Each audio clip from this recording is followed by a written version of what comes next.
સુરત જિલ્લામાં petrol, diesel, gas અને અન્ય આવશ્યક ચીજવસ્તુઓનો જથ્થો સરળતાથી ઉપલબ્ધ બને અને વિતરણ વ્યવસ્થા અબાધિત અને સુગમ બને તે માટે ગુજરાત સ્ટેટ પેટ્રોલિયમ કોર્પોરેશન લિમિટેડના એમડી અવંતિકા સિંઘના અધ્યક્ષસ્થાને સુરત જિલ્લા સેવા સદન ખાતે સમીક્ષા બેઠક યોજાઈ. બેઠકમાં અવંતિકા સિંઘે જણાવ્યું કે સમગ્ર રાજ્યમાં હાલ ગેસ, પેટ્રોલ, ડીઝલ, ફર્ટિલાઇઝર સહિતની આવશ્યક ચીજવસ્તુઓનો પૂરતો જથ્થો ઉપલબ્ધ છે.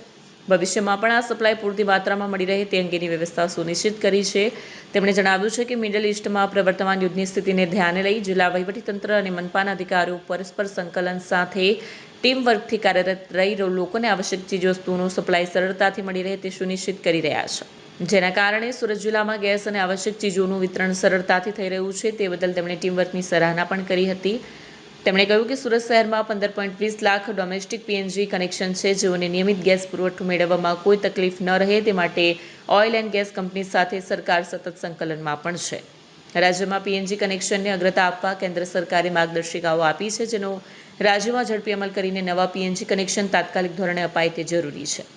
સુરત શહેર જિલ્લામાં શાળા, કોલેજો, હોસ્પિટલો, વૃદ્ધાશ્રમ, અનાથાશ્રમ, ડેરી ઉદ્યોગ, રેલવે કેન્ટીન, હોટલ, રેસ્ટોરન્ટ્સ, ધાર્મિક સંસ્થાઓ, ઇન્ડસ્ટ્રીયલ કોર્પોરેટ કેન્ટીનો વગેરેમાં કોમર્શિયલ પીએનજીની કુલ 1805 અરજીઓ, 39 હોસ્પિટલો, 16 રેલવે કેન્ટીનોની અરજીઓ મંજૂર કરવામાં આવી છે.